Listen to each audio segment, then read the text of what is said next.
What does it take to be a Madiskarte mompreneur? You know, mga mommies, this is super exciting because we will now see the amazing story of Mommy Lou Putian. She is our 2022 Gawad Madiskarte Discarding Angat winner.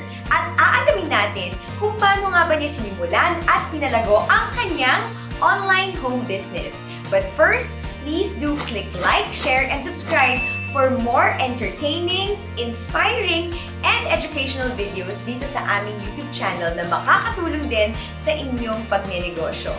O, diba? But if you haven't also joined our thriving community of mompreneurs, I am inviting you personally to go to Facebook at Madiskarte Moms PH at sali na kayo. Diba? Napakasimple din yan. Again, I am Mommy Roxanne and this is Kwentong Madiskarte. We are powered by PLDT Home Biz. 2022, Gawad Madiskarte, Discarding Angat, goes to Area Putian. Sumali mo na kahit nanay tayo, kaya natin kumita. Alam nyo ba na nagsimula sa TikTok ang SY Glow ni Mommy Lou? At yan pa yung time na nagsimula rin ang COVID-19 pandemic. At ang kanyang puhunan, 15,000 pesos mula sa alkansya ng kanyang anak. Ano nga ba ang discarding angat ni Mommy Lou para palaguin ang kanyang online home business? Alamin na natin and let's all be inspired by the amazing story of our 2022 Gawad Madiskarte Discarding Angat winner who also took home the Mompreneur's Choice Award or Discarding Home Biz Award. Here is Mommy Lou Putian. I am Luneria Putian, a strong and very independent woman, married to owner of SY Glow Skincare and Cosmetic. Lumaki talaga ako sa hirap. Sobrang hirap ng buhay namin. Yung pagkain namin is ginamos lang, bagoong lang. Tapos ako ng eskwela as a working student. Para po matapos yung pag-aaral ko as a working student, lahat po ng binibenta ko, lahat po ng may mga networking, sinasalihan ko yan para man lang may pera ako, no? Tapos yung nag-asawa na ako, syempre as a business-minded, sobrang dami ko na pong na-try ng negosyo. Yung dumating sa punto na na-depress na ako, nasabi ko, Lord, ano ba talaga ang the best na business? Yung parang nawala na talaga ako ng pag-asa. Nagsalon na ako dati. Lahat ng mga online na mga trending na online na products, binibenta ko. Wala failed ako lugi ako noon. I need my own money to pursue my dreams para makatulong na rin sa asawa ko na napabalik siya ng Pilipinas because my husband is from abroad. Tapos pinauwi sila sa company nila dahil sa pandemic. So I want to have my own money kasi parang nahihirapan na din yung asawa ko that time.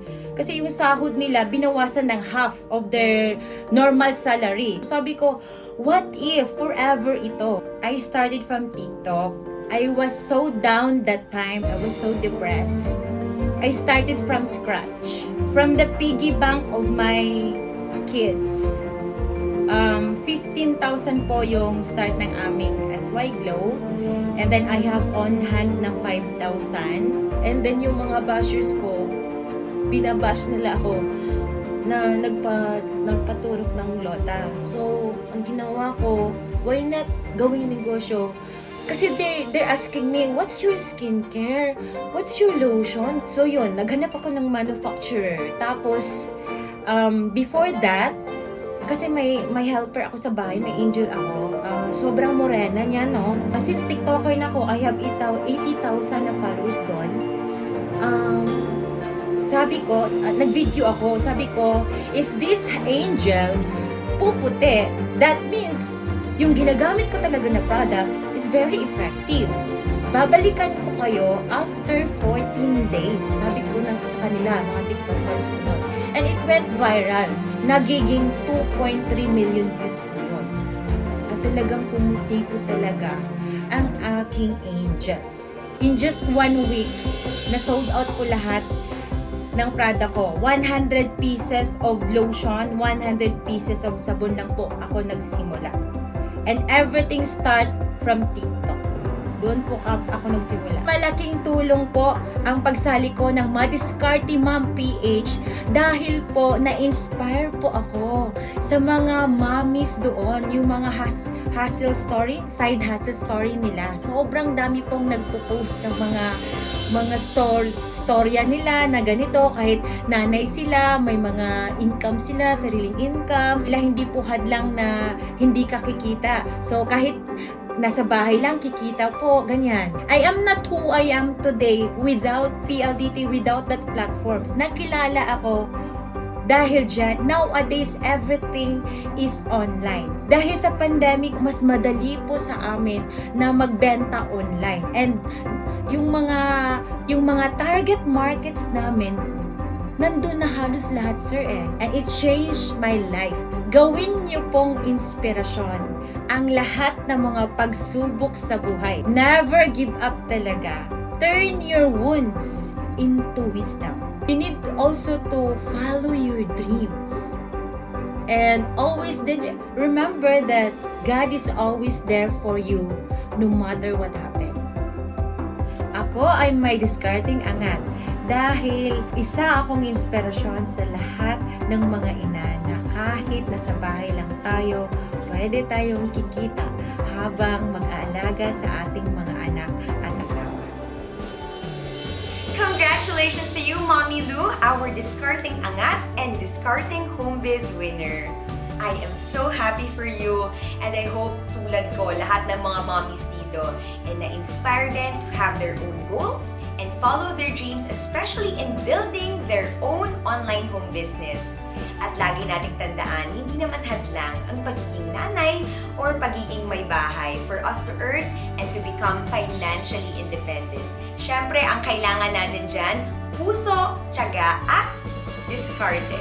Siyempre, pag nagne-negosyo tayo, kailangan talaga natin ng strong and reliable internet connection. Lalo na if we want to boost our online home businesses.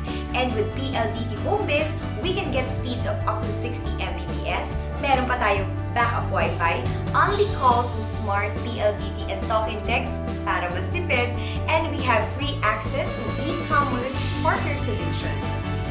Again, kung hindi nyo pa nagagawa, please click like, share, and subscribe dito sa aming YouTube channel and join us at Madiskarte Moms PH on Facebook. I am Mommy Roxanne and this is Kwentong Madiskarte.